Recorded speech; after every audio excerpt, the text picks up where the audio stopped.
I don't know what you think about not playing for your country, which Ben White had chosen not to do. But I do think that players, even though they are uh, in a very, very privileged position, should still have the option to do what they feel is right for them and their families, rather than having to give in to this blanket rule of playing because they have been You're given the talking about the privilege. booing he got, right? I'm talking about Ben White. I'm talking about the fact that most of British media has been obsessed about the fact that they want to vilify him for not having played previously and now choosing to do so. I think that is something which was his choice all along, and I think he didn't reach out to Tuchel. Tuchel reached out to him, and I think that should sort of at least exempt him from this level of criticism. I really think that if he would have scored that goal and it would have stayed Or that, is it because he's an Arsenal player? that I support him. No, or he's getting the booing because he's an Arsenal No, player. I don't think so. I think uh, I don't think I have ever seen any Arsenal player get booed by the British crowd or the English crowd only because they're Arsenal. I've never seen that. Okay. So I doubt that that is the case in this scenario. And when there's such obvious history, I don't think it has anything to do with Arsenal. I think it has to do primarily with the fact that Ben White turned his back on England and now he's back in the England team and nobody has raised an eyebrow, unlike the British media who have raised the biggest hue and cry when he left and are doing so even right now. I think the media really influences opinion, and I think that's the only reason there was booing. And I really think that if they start winning, then all of this will be forgotten. It's too small a ripple in the bigger scheme of things. It's a World Cup year. Who cares if he didn't want to play 4 years ago, 6 years ago? If he wins them the cup, and I'm not even sure he'll go, because this is a squad of people that are the also Rans kind of a squad. Yeah, he's trying to build his. He's trying to Squad. figure out his plan Bs. Yeah. If this dude is injured, if that player can't play, then who's the one that they can bring in? It's quite clearly that.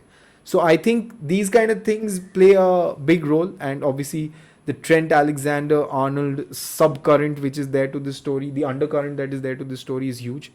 I actually wanted to ask you, what have you been watching outside of football these days, my friend? I've been watching. I watched Dhurandhar on Netflix right now. Okay. It took me 3 days. Yeah, it seriously took me It 3 is days. 4 hours, and I think it's a theater movie. I didn't see the theaters. I don't know, but Yeah. like my girlfriend said, she loved Akshay Khanna. And asked for what? She's like, he had good expressions. I think he had a good expression.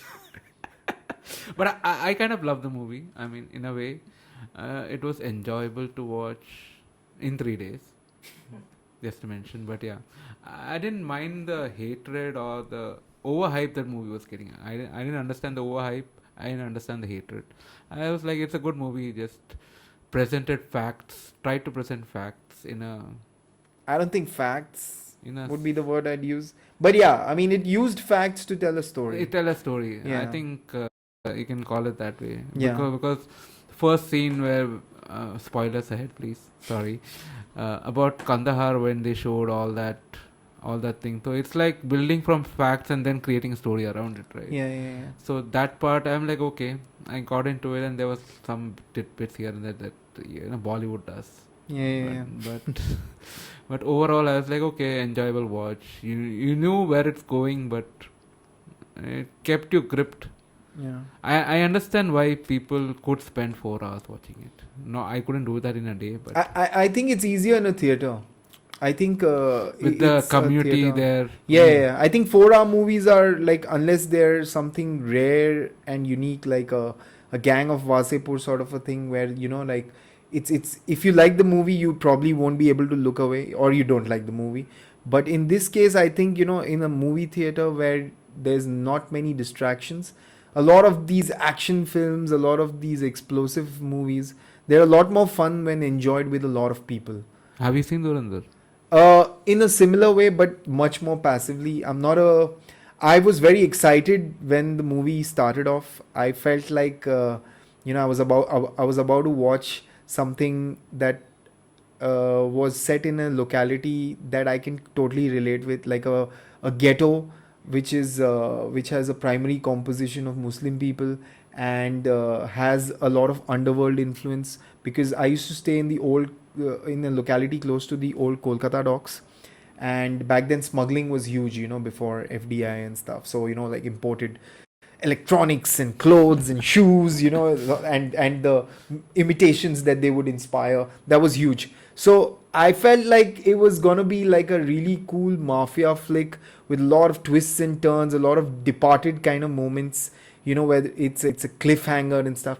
It became an action film, and I'm not like, unless the action is very well thought out, and not just a lot of guns blazing and a lot of bloodshed, I never find myself enjoying them any which ways. Like, I'm not a big fan of the John Wick movies also, and I totally get why they're so successful. Don't start with it. Yeah, no, but I know, like, yeah, that's a different problem. But yeah, I will say this, that I think that